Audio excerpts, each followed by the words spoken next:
Assalamualaikum warahmatullahi wabarakatuh. Alhamdulillahirabbil alamin wa bihi nasta'inu ala umuri dunya waddin. Wassalatu wassalamu ala asrofil anbiya'i wal mursalin wa ala alihi wa sahbihi ajmain amma ba'du. A'udzubillahi minasyaitonirrajim. Bismillahirrahmanirrahim. Ya ayyuhallazina amanu kutiba alaikumusiyam kama kutiba alal ladzina min qablikum la'allakum tattaqun.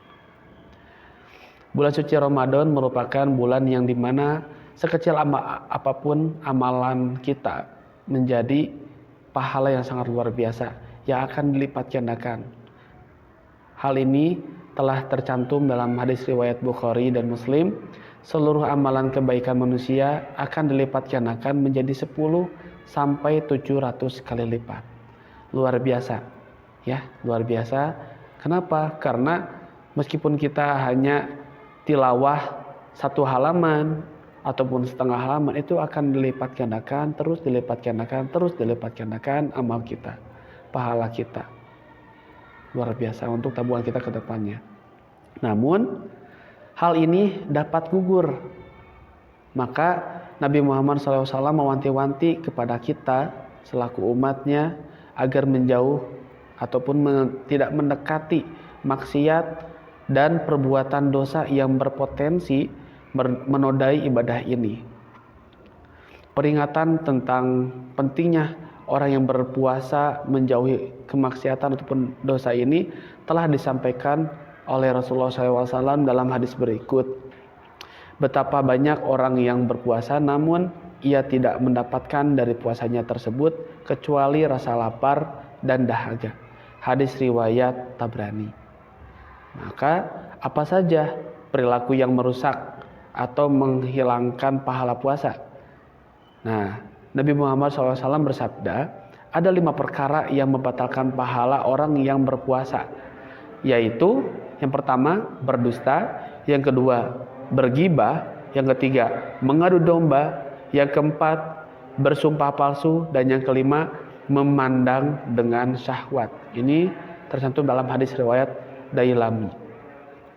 Yang pertama adalah berkata dusta. Nah, berkata dusta ini seperti menyampaikan sesuatu yang berlainan dengan kenyataannya.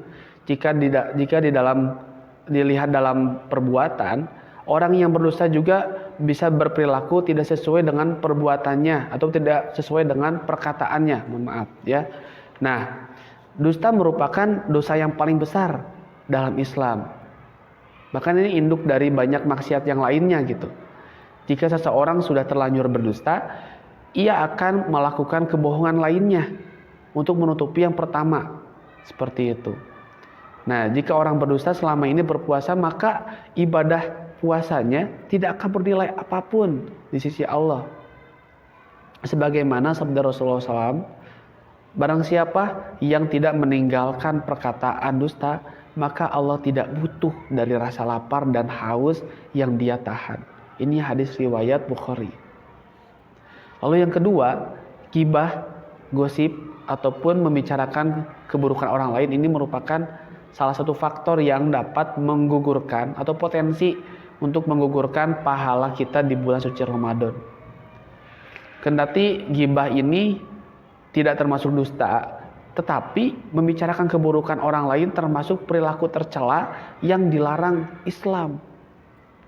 Seseorang yang bergosip atau membicarakan keburukan orang lain dianalogikan seperti memakan bangkai saudaranya, sebagaimana firman Allah Subhanahu wa taala dalam surat Al-Hujurat ayat 12. Jika seorang muslim bergibah sedang ia berpuasa, maka ia hanya memperoleh lapar dan haus saja. Tidak ada pahala bagi dia gitu untuk ibadahnya. Bahkan ini pun ditegaskan ditegaskan oleh hadis riwayat Ibnu Khuzaimah, puasa bukanlah hanya menahan makan dan minum saja, akan tetapi puasa adalah dengan menahan diri dari perkataan sia-sia dan forat. Apabila ada seseorang yang mencelamu atau berbuat usil padamu, katakanlah padanya, aku sedang puasa. Aku sedang puasa. Seperti itu. Ya. Lalu potensi yang menggugurkan pahala puasa selanjutnya adalah adu domba dan fitnah. Akar dari perbuatan adu domba dan fitnah adalah kebencian. Adu domba dapat berupa rasa tidak senang melihat orang lain rukun, orang lain senang, bahagia, ada kebencian dalam hati kita, itu akan menjadi timbul rasa iri. Lalu membuat fitnah, lalu menyebarkan fitnah untuk merusak kebahagiaan orang lain. Jangankan pahala puasa, Islam mengancam orang yang melakukan adu domba dengan balasan neraka di akhirat. Nah, ini sabda Nabi Muhammad SAW, pelaku adu domba tidak akan masuk surga. Ini ada hadis riwayat Muslim. Lalu potensi yang keempat, potensi yang menggugurkan pahala di bulan suci Ramadan yang keempat adalah bersumpah palsu. Nah, perbuatan lain yang bisa merusak pahala ialah ini, bersumpah palsu, menyatakan sumpah tapi berbohong. Dan jadi menyatakan sumpah tapi berbohong ini merupakan perbuatan yang dilarang dalam Islam, bukan hanya batalkan puasa tapi dalam Islam. Apalagi jika sampai membawa nama Allah Subhanahu wa taala di awal sumpahnya. Contohnya sumpah demi Allah aku ini tapi tidak. Itu hanya menyelamatkan diri. Itu berbohong, itu tidak boleh. Dan ini termasuk salah satu dari 3 dosa paling besar. Larangan bersumpah palsu ini dijelaskan di dalam Al-Quran surat Ali Imran ayat 77. Sesungguhnya orang-orang yang menukar janjinya dengan Allah dan sumpah mereka dengan harga yang sedikit, mereka itu tidak mendapat bagian ataupun pahala, maksudnya bagian di sini. Lalu itu pahala di akhirat, dan Allah tidak akan berkata-kata dengan mereka dan tidak akan melihat kepada mereka pada hari kiamat, dan tidak pula akan mensucikan mereka gitu. Bagi mereka azab yang dan itu bagi mereka azab yang pedih. Dicuekin sama Allah gitu. Dicuekin sama Allah ketika di akhirat. Pahala nggak dapat, lalu dicuekin, ditolong tidak. Nah, ini adalah ganjaran yang dimana bersumpah palsu seperti itu. Dan yang terakhir, yang kelima, tidak menjaga mata dari syahwat. Nah, ini untuk anak-anak yang sudah balik, yang sudah dewasa, yang sudah masuk tahap remaja. Ini yang kelima, bisa diaplikasikan. Bahkan yang sebelum pun, yang belum dewasa pun sudah